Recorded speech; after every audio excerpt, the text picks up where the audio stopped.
Quiero dar gracias al Señor, una vez más, ¿no es cierto?, por permitirme compartir con ustedes una porción de la palabra del Señor. Ya se ha leído el Evangelio de Juan. Le voy a pedir que aquellos que traen Biblia física y los que tienen en tablet o en su celular, mantengan abierto, ¿no es cierto?, la palabra del Señor en Juan. Vamos a ver también algunos pasajes de 13 o 14 de este Evangelio de Juan, pero manténgalo abierto para que vaya siguiendo un poco todo lo que va a acontecer. A modo de introducción quisiera señalar que este pasaje se produce poco después de que ya han cenado en el aposento alto.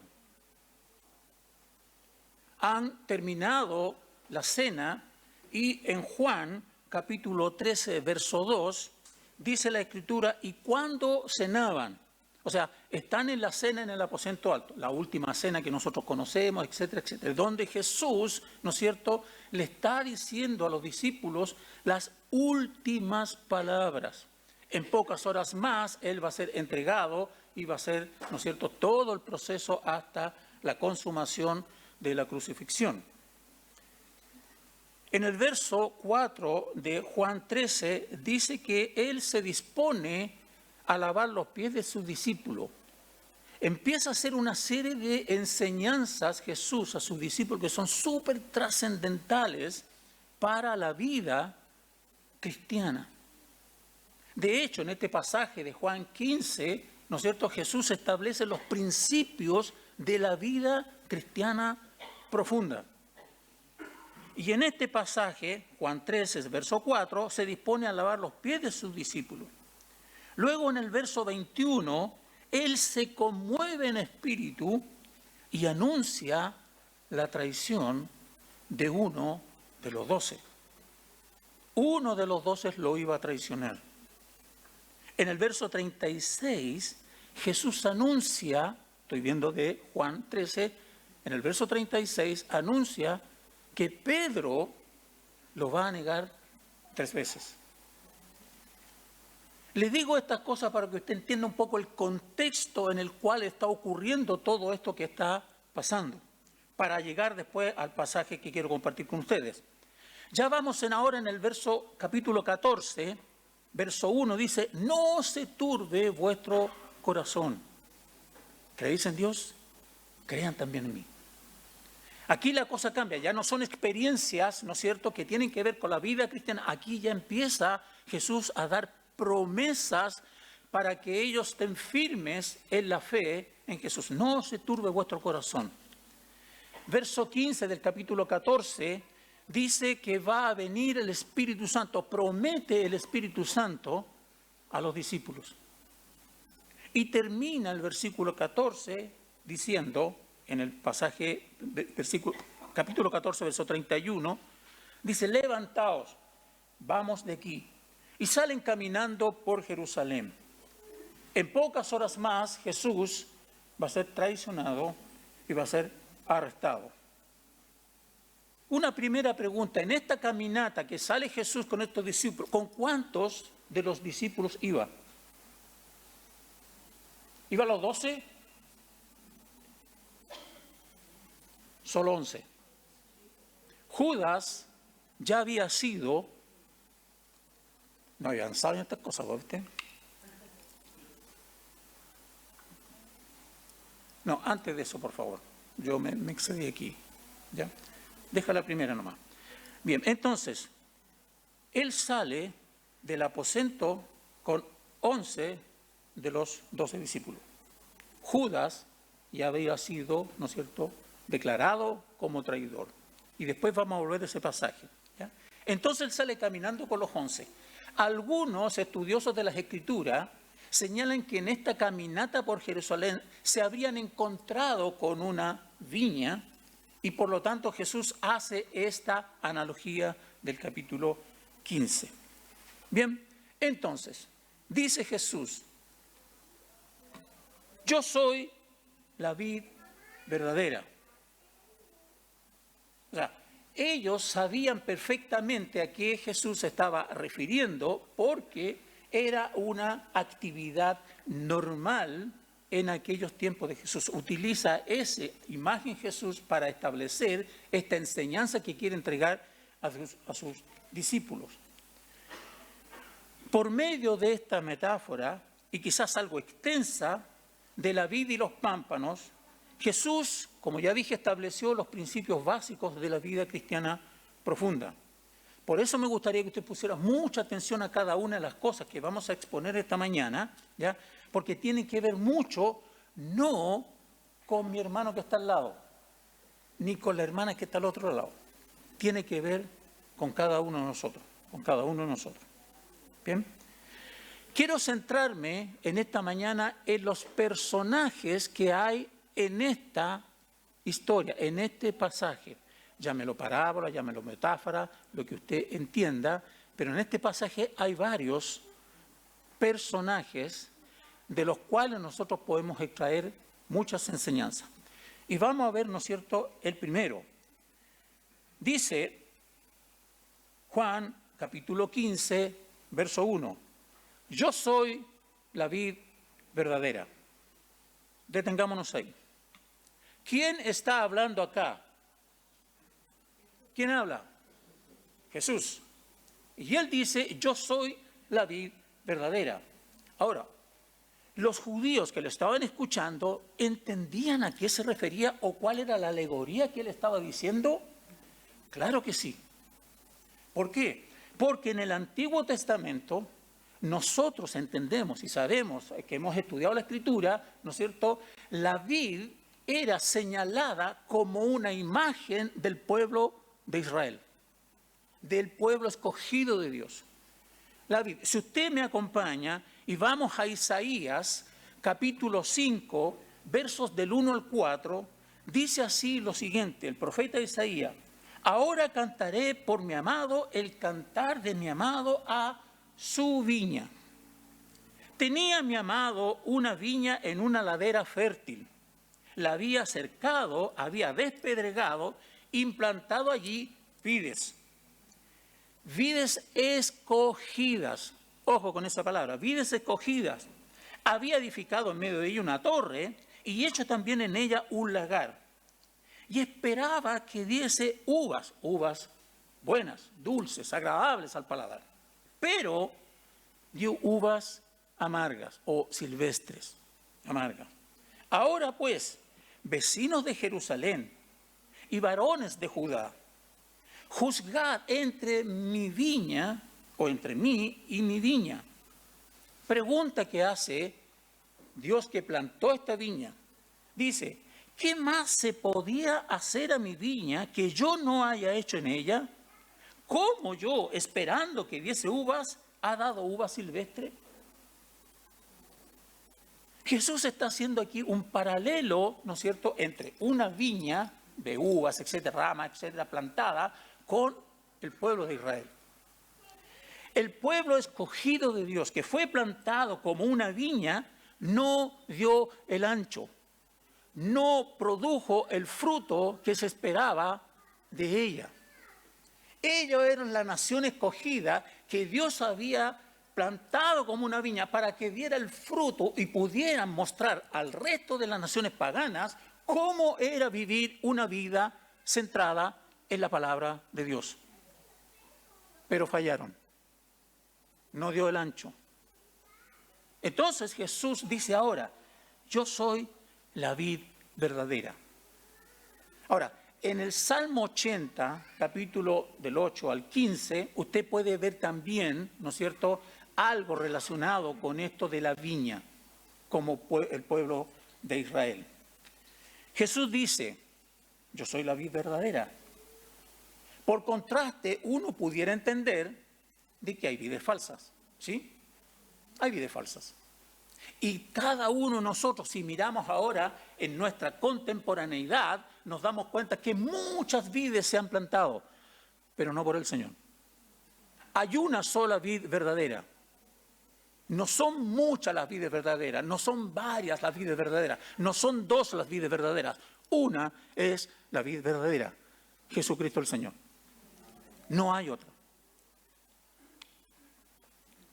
Ahora, ¿Cuántas de estas vides falsas se han establecido en el mundo? Muchos falsos profetas hablarán y vendrán en mi nombre, dice Jesús, ¿cierto? Una vid falsa no puede dar vida. No puede dar vida. Por lo tanto, queridos que estamos aquí presentes, si usted está por primera vez y aquellos que están conectados con nosotros, no busquen más donde no hay vida. La vida está en Jesús. Juan 1:4 dice, en Él estaba la vida y la vida era la luz de los hombres. En Él está la vida. Él tiene el poder de dar vida a su viña, a esta viña perfecta, a esta viña que da el fruto que efectivamente espera que dé.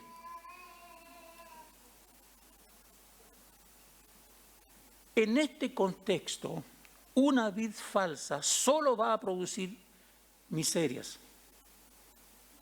y tiene un final de muerte. Hay caminos que al hombre le parecen justos, pero su final es muerte. ¿Cuántas personas siguen arraigadas en vides falsas? En vides falsas. Segundo personaje, verso 1b del capítulo 15 de Juan. Mi padre es el labrador. Este personaje está aquí descrito bastante explícito. No hay una segunda mirada que uno pudiera darle aquí para preguntarse, ¿quién es el padre? Estamos muy claros que el Padre, ¿no es cierto?, es quien plantó esta viña, mandó a Jesucristo, Jesucristo vino, ¿no es cierto?, de su propia voluntad, etcétera, y vino y se plantó como viña, ¿ya? Pero es el Padre el labrador. Ahora, ¿cuáles son las funciones que este labrador hace con su viña? Como leíamos en Isaías, decía, ¿qué más se podría haber hecho que yo no haya hecho por mi viña? Bueno, aquí el labrador también tiene funciones en esta viña. El labrador cuida la viña, la protege, la abona, la riega. Hace todo lo que una viña necesita para que produzca el fruto que se espera de ella. Y todas estas cosas parecen muy buenas a la vista de la viña, pero hay un hecho o hay una actividad que el labrador también hace y produce dolor. El labrador también tiene que podar la viña. Y la poda no tiene un sentido destructivo, todo lo contrario. El Padre, que es perfecto y justo, inimaginablemente justo, hace todas estas cosas coordinadas para que la viña produzca el fruto adecuado. Y la poda está también perfectamente alineada con el propósito de Dios, porque la poda le permite al labrador sacar todas aquellas impurezas y todas aquellas cosas que evitan o impiden que la viña produzca el fruto necesario. Por lo tanto, la poda, aunque nos duela, es necesaria. Es necesaria. Una cosa más que tiene que ver con esta vid verdadera.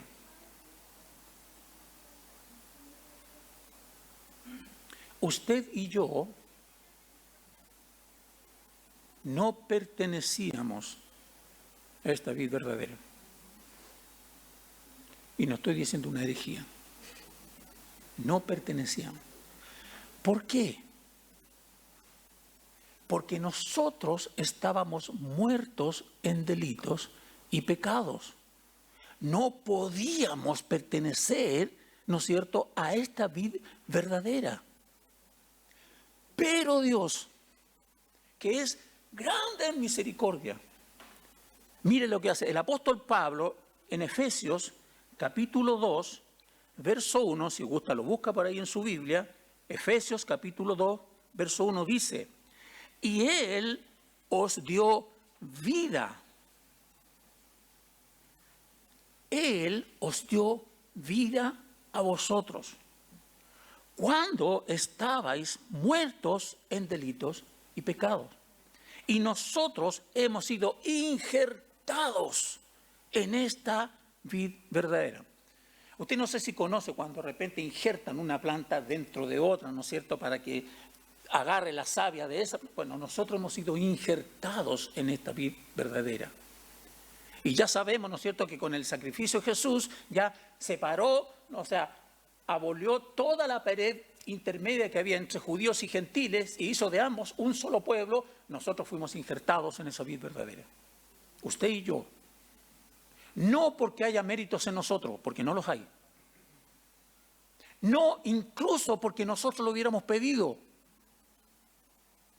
Porque estando muertos y en delitos y pecados, ¿cómo vamos a pedir o cómo vamos a creer en el Señor?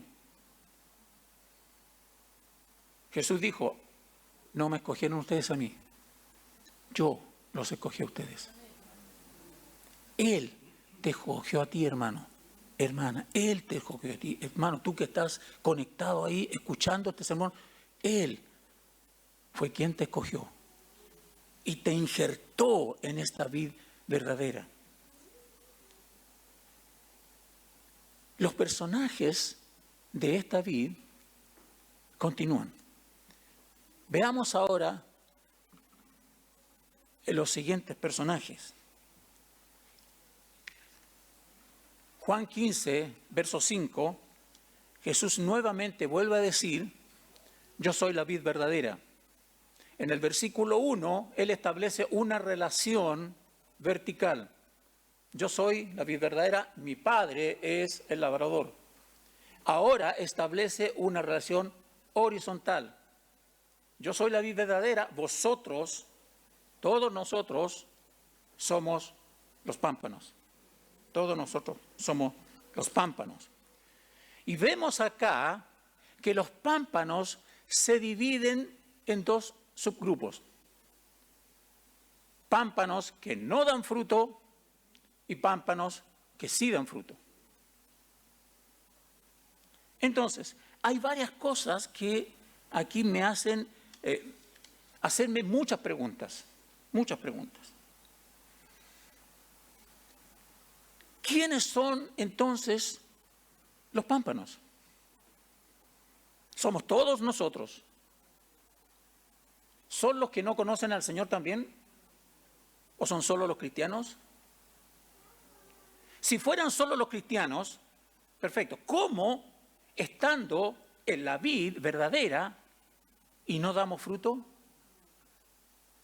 ¿Cómo puedo entender eso? Y más encima que dice, ¿no es cierto?, yo soy la vid verdadera, vosotros los pámpanos, ¿no es cierto?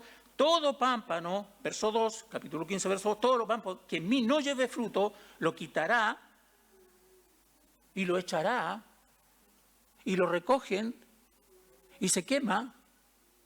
Entonces, ¿cómo entiendo eso? ¿Son todos cristianos?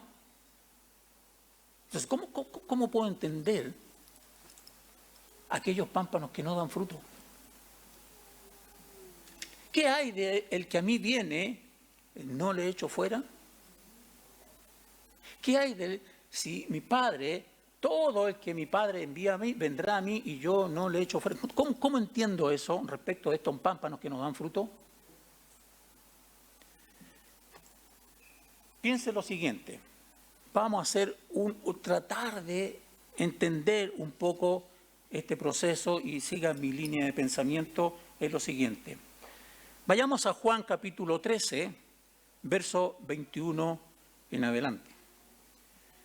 Dice así: habiendo dicho Jesús esto, se conmovió en espíritu Algo ocurrió internamente en Jesús que se conmovió a tal punto porque la acción siguiente que venía era una acción muy grave, muy grave. Se conmovió en espíritu y dijo: de cierto os digo que uno de vosotros me va a entregar. Entonces los discípulos se miraban unos a otros, dudando de quién hablaba. Y uno de sus discípulos, al cual Jesús amaba, estaba recostado al lado de Jesús. A este que estaba recostado al lado de Jesús, Simón Pedro hizo señas para que le preguntase a Jesús de quién hablaba. Entonces Jesús respondió: a quien yo diera el pan mojado, ese es el que me va a entregar. Pensemos por un momento en Judas. ¿Cuánto tiempo estuvo Judas con Jesús? 3 años. Prácticamente los mismos que tuvieron todos los discípulos, hasta este punto de la cena del Señor, en cuando sale para traicionarlo. Pero prácticamente el mismo tiempo.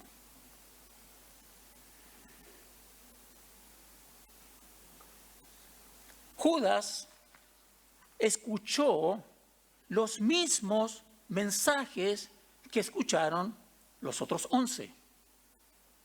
Vio los mismos milagros que vieron los otros 11. Participó de todas las actividades en esos 3 años junto con los 11. Todo lo hizo exactamente igual como los 11. Es más, a Judas se le había dado una responsabilidad. Él era tesorero del grupo. Y nadie sabía, solo Jesús, que él era ladrón, que robaba de la bolsa.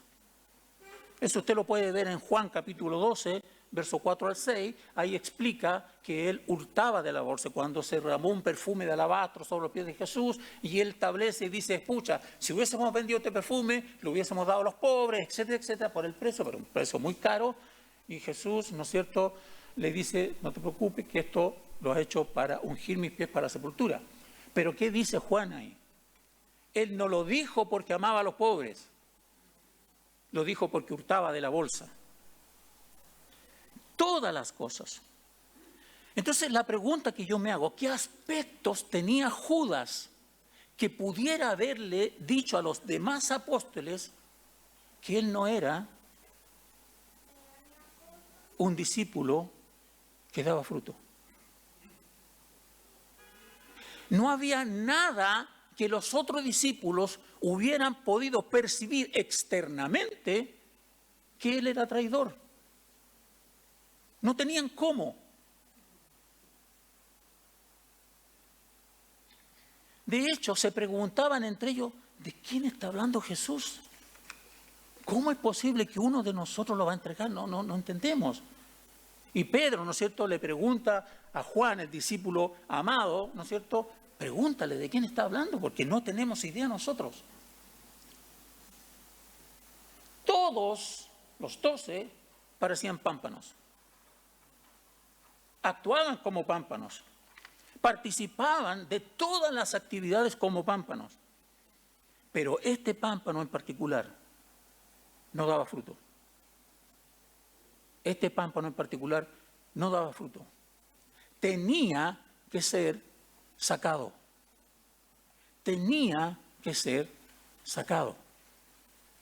Jesús, fíjese usted lo siguiente: Jesús nunca lo expuso frente a los otros discípulos porque robaba. Y esperó, ¿no es cierto?, todo el tiempo que fuera necesario por si se arrepentía. Más encima, me acordaba ahora de la Junta General, no había en el grupo una comisión revisora de cuentas. Todos confiaban en él.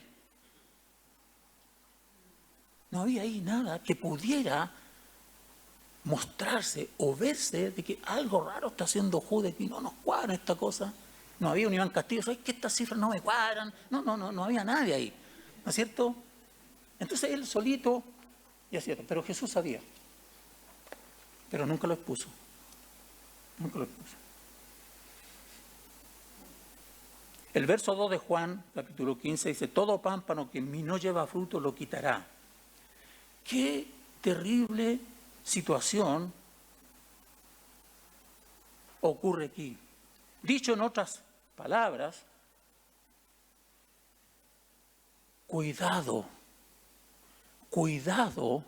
con parecer y no ser. Que andes con una Biblia en el brazo no te hace cristiano. Que hables de Jesús no te hace cristiano.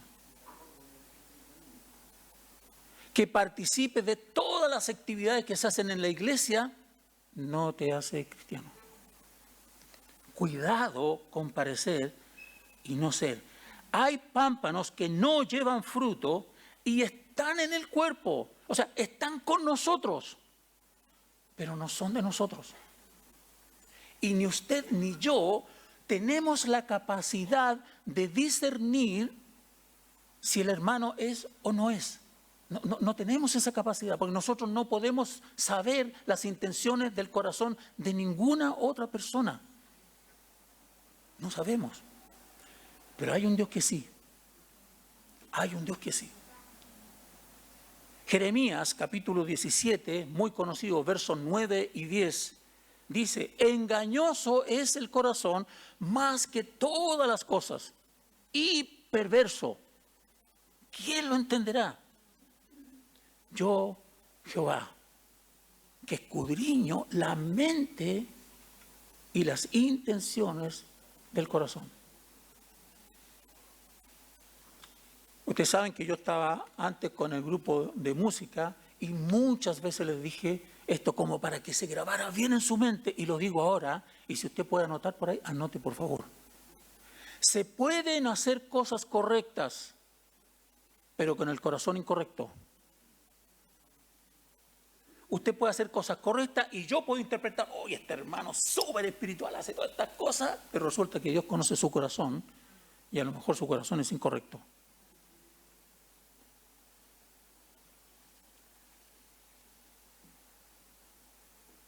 Nosotros no tenemos un colador de intenciones del corazón, por lo tanto no podemos discernir, ¿no es cierto? Aun cuando uno se considere muy espiritual y diga, no, si por sus frutos los conoceréis, entonces yo conozco. Tenga cuidado. Si no, no hubiésemos visto, ¿no es cierto?, pastores que dejaron de ser pastores, predicadores que cayeron y fueron una vergüenza mundial. Si efectivamente fuera por los frutos que nosotros vemos, muchos serían cristianos de los que ya han caído. Y que a la final nos dimos cuenta que el problema no era ese. Mire lo que dice Primera de Juan. Salieron de nosotros, pero no eran de nosotros. Porque si hubiesen sido de nosotros, hubiesen permanecido con nosotros. Pero salieron para que se manifestase que no todos son de nosotros. ¿Qué es lo que está diciendo Juan aquí? Él está haciendo una cosa que es súper lógica. Si todos estamos aquí, ¿no es cierto? Ok, bien, somos pámpanos y damos fruto. Estamos todos aquí, ¿ya? En el cuerpo de Cristo y dando fruto del cuerpo de Cristo. Perfecto. Pero si alguien se va, no es que se vaya a otra iglesia, estoy diciendo que se va al mundo, ¿no es cierto? Salió. Entonces, no era de nosotros, porque si hubiese sido nosotros, habría permanecido con nosotros. Pero salió nosotros, entonces no era de nosotros. Eso es una cosa súper lógica y desde el punto de vista humano y natural, ¿ya?, con todas las capacidades espirituales que el Señor nos da, etc. Pero Jesús fue mucho más drástico y claro en Mateo capítulo 7, 22 y 23. Dice, muchos me dirán en aquel día, Señor, Señor, en tu nombre echamos fuera demonios, En tu nombre, Señor, hicimos muchos milagros. Entonces les declararé, nunca os conocí. Apartados de mí, hacedores de maldad. ¿Qué estoy diciendo aquí? Jesús está diciendo lo siguiente. Los milagros que yo pueda hacer no me hacen cristiano. No me hacen un pámpano fértil. Si yo voy y oro por una persona y salen demonios y se expulsan, eso tampoco me hace cristiano. Entonces la pregunta es, bueno, ¿qué me hace cristiano entonces? Asisto a la iglesia, participo en un grupo de jóvenes, que sea la música, predico, hago muchas cosas. Entonces, ¿qué me identifica como cristiano entonces? Jesús, cuando dice nunca os conocí, usa una palabra cuya raíz es una relación íntima. De una relación íntima. Lo que dice Jesús al decirle que no os conozco, le está diciendo ustedes nunca tuvieron una relación íntima, personal y trascendente conmigo. Por lo tanto, no los conozco. Hayan hecho todos los milagros que hayan querido hacer. Hayan hecho todo echado fuera demonios. Hayan predicado durante todos los años que hayan predicado. Pero nunca tuvieron una relación íntima, personal y trascendente conmigo. Por ahí ya vamos llegando a la última pregunta que voy a tener después, que tiene que ver con, bueno, ¿cuál es el fruto que se espera que la vid dé? Me estoy anticipando. Vamos con calma. Veamos ahora los pámpanos que sí dan fruto. El versículo 2 dice, y todo aquel que lleva fruto lo limpiará. ¿Para qué? Para que lleve más fruto, más fruto. Para entender esto, lo que primero tenemos que saber es que todos los pámpanos no somos iguales. Si bien es cierto, la fruta ahí se ve como todas las uvas son más o menos iguales, pero hay distintos portes, etc. ¿Ya? Los pámpanos no somos tampoco perfectos. Tenemos muchas falencias, unos más, otros menos, pero tenemos muchas falencias. Entonces, ¿no es cierto?, estos pámpanos van a producir fruto en distintas producciones. Algunos van a producir a 30 por 1, otro a 60 por 1, ¿no es cierto?, y otro a 99,99 por 1. Y no digo 100 solamente porque el único que produjo a 100 por 1 es el Señor Jesucristo. Nadie más. Entonces, ahora, si estos pámpanos llevan fruto, ¿para qué hay que limpiarlos? Si ya llevan fruto, ¿para qué tengo que limpiarlos? ¿Para qué tengo que podarlos? La respuesta es muy simple, ahí dice, para que lleven más fruto. Lo que Dios espera de nosotros es que llevemos no poco fruto, sino que llevemos mucho fruto. Y vamos a llegar a la conclusión de que en qué cosas es glorificado el Padre, en que nosotros llevamos poco fruto o mucho fruto. Mucho fruto. En eso es glorificado el Padre, en que nosotros llevamos mucho fruto.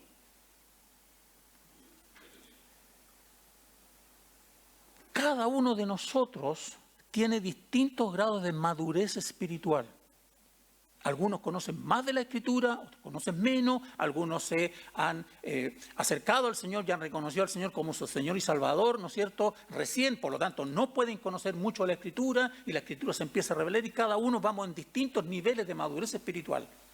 Entonces cada uno da fruto en función de su madurez espiritual. ¿Bien? Perfecto. Pero la pregunta del millón aquí es entonces, ahora, ¿cuál es el fruto? ¿A qué fruto se refiere Jesús aquí? ¿Cuál es el fruto que nosotros debiéramos producir? Y me voy a aventurar a lo siguiente. Voy a decirles a la conclusión a la cual yo he llegado y después les voy a dar cada una de las razones que me permiten llegar o me han permitido llegar a esa conclusión. Puede que usted esté de acuerdo o no esté de acuerdo. Puede que usted tenga otra interpretación, perfecto, no tengo problema con eso. Solamente quiero que me sigan en mi línea de pensamiento y a lo que yo voy a llegar a concluir y por qué. Desde mi perspectiva, el fruto que se espera que esta vid dé es la vida de Jesús en mí siendo vivida y manifestada a través de mí. Voy a repetir eso. Es la vida de Jesús en mí siendo vivida y manifestada a través de mí. Y después, porque hoy día puede sonar esto medio, ¿cómo es esta cosa? Me parece que el hermano está hablando puro que ese pescado. ¿Ya? Entonces, voy a tratar de llegar a eso. Piense lo siguiente. Iba a traer un racimo de uvas. ¿Van a creer que iba a traer un racimo de uvas para hacer lo siguiente ejercicio? Piensen ustedes que esto es un racimo de uvas. Bien. No tiene fruto. Y yo le digo, da fruto. Te ordeno que des fruto.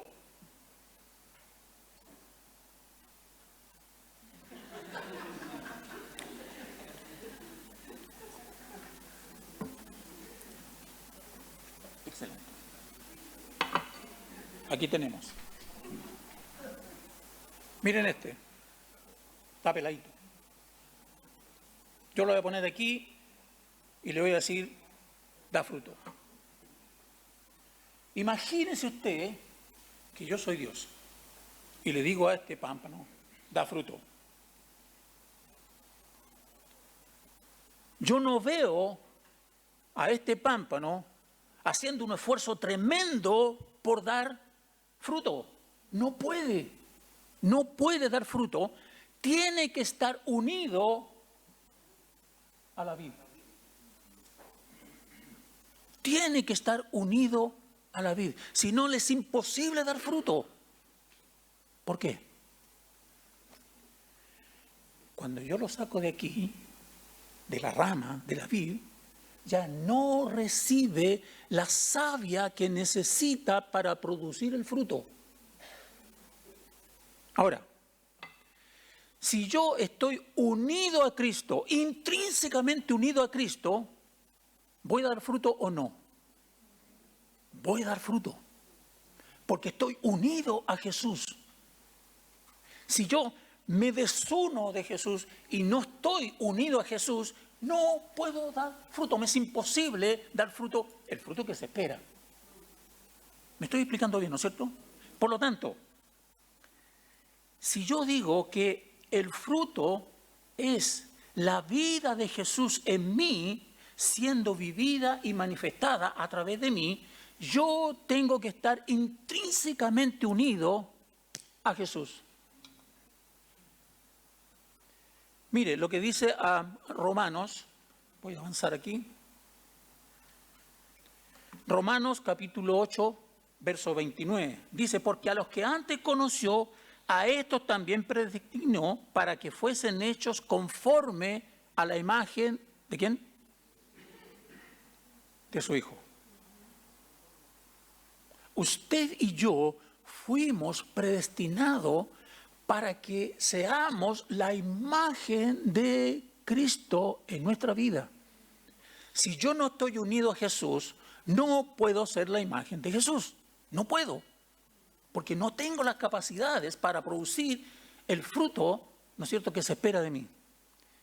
¿Qué es lo que dice Gálatas 4:19? Pablo le escribe a la iglesia en Galacia y le dice, hijitos míos, por los cuales vuelvo a sufrir dolores de parto hasta que Cristo sea formado en vosotros. El Espíritu Santo está haciendo un trabajo en usted y en mí. ¿Cuál es ese trabajo?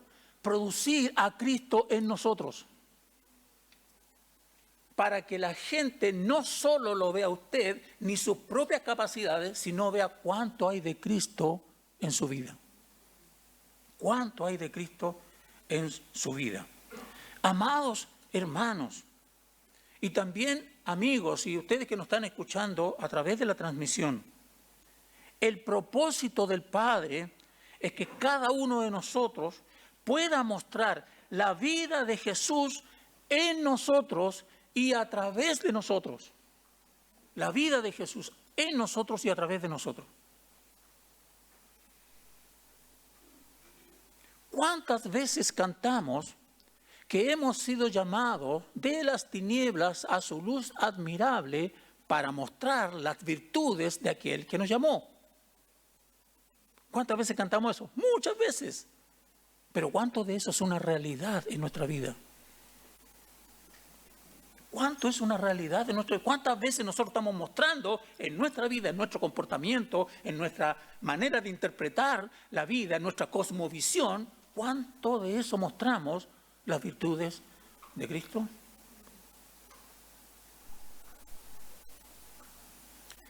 El apóstol Pablo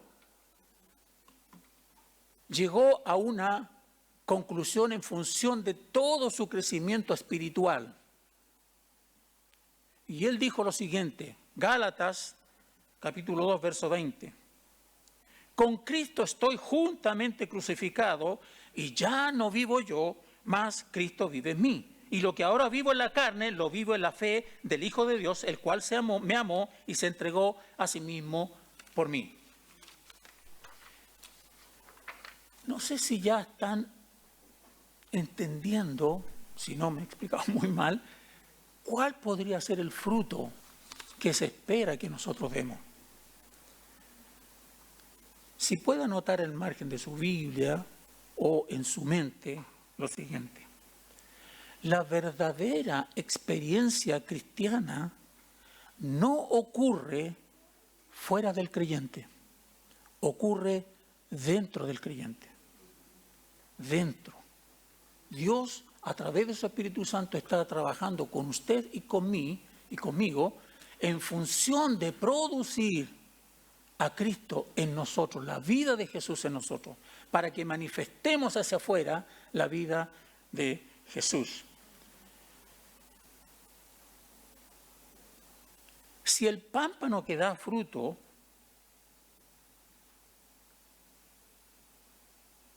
tiene que ser limpiado, es para sacar todas aquellas cosas de su propia vida que impiden el crecimiento de Jesús en usted.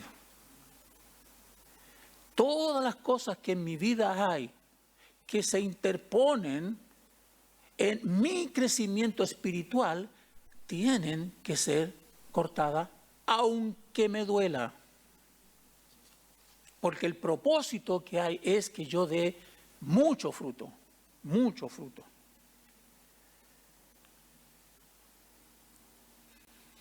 Cuando nosotros tratamos de encontrar, bueno, ¿cuál es el fruto que Dios espera que yo dé? Bien, es la vida de Jesús en mí, siendo vivida y manifestada a través de mí.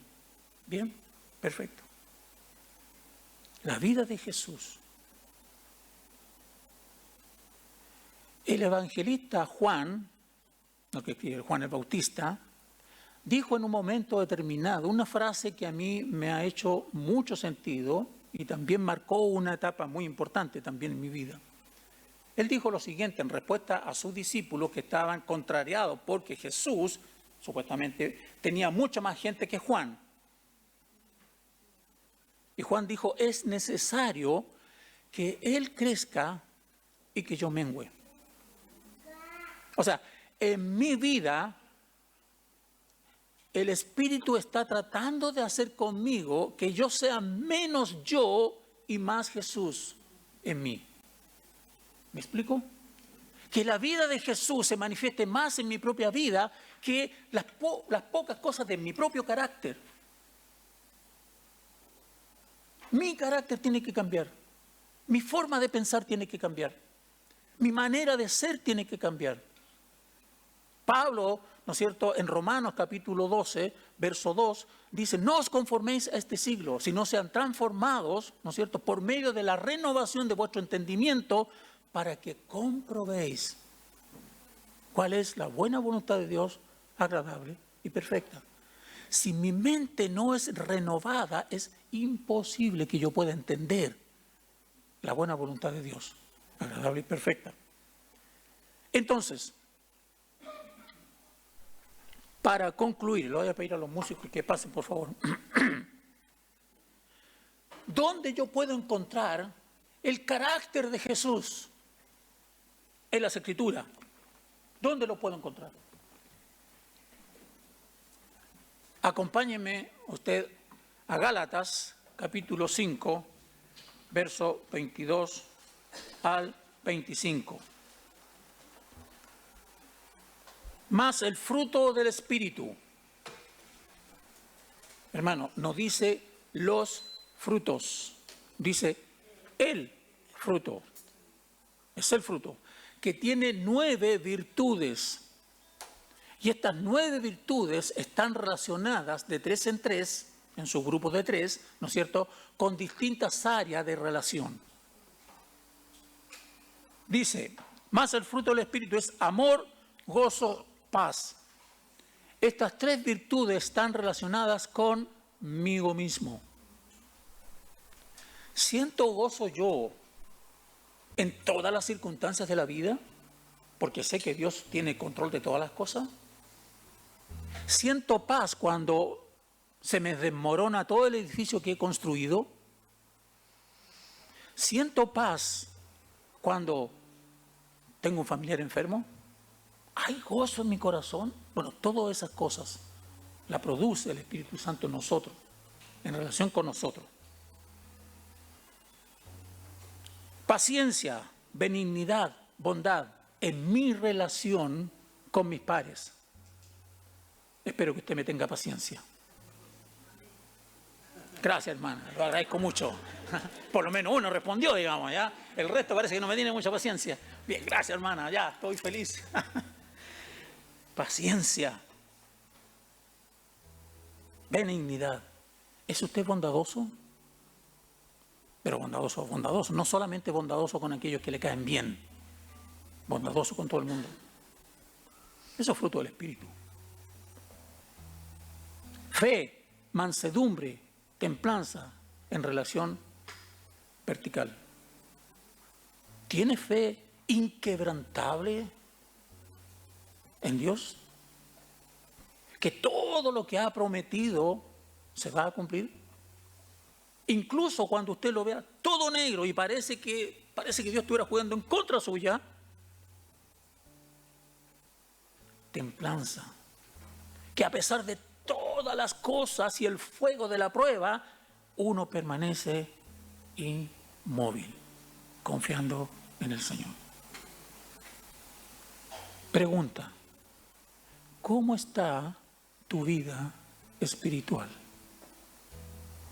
¿Estás produciendo este fruto? Si te preguntara, ¿estás hoy día, a ustedes músicos también, a todos, a mí mismo, ¿estás conforme con tu nivel de madurez espiritual? Imaginemos que esta misma pregunta se la hacemos al Señor. Y le decimos, Señor, ¿estás conforme tú con mi nivel de madurez espiritual? ¿Estoy produciendo el fruto que tú esperas que yo produzca?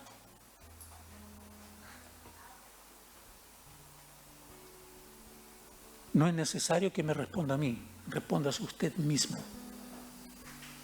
Ustedes que están también allá a través de la transmisión, respóndase usted mismo. Pregúntele al Señor. Tal vez el Señor responda. Digo, Miguel, hace mucho tiempo que no te escucho orar para tener más pasión por Cristo. Miguel, hace mucho tiempo que no te oigo orar para que yo te dé más amor por el inconverso. Miguel, hace mucho tiempo que no te oigo orar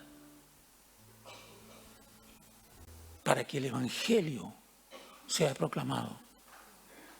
Sí, participas en todas las actividades, estás aquí, estás allá, etcétera, etcétera, es muy trabajador, pero ¿qué hay de tu propio conocimiento? ¿Cuántos estudios bíblicos han pasado y tú no has participado?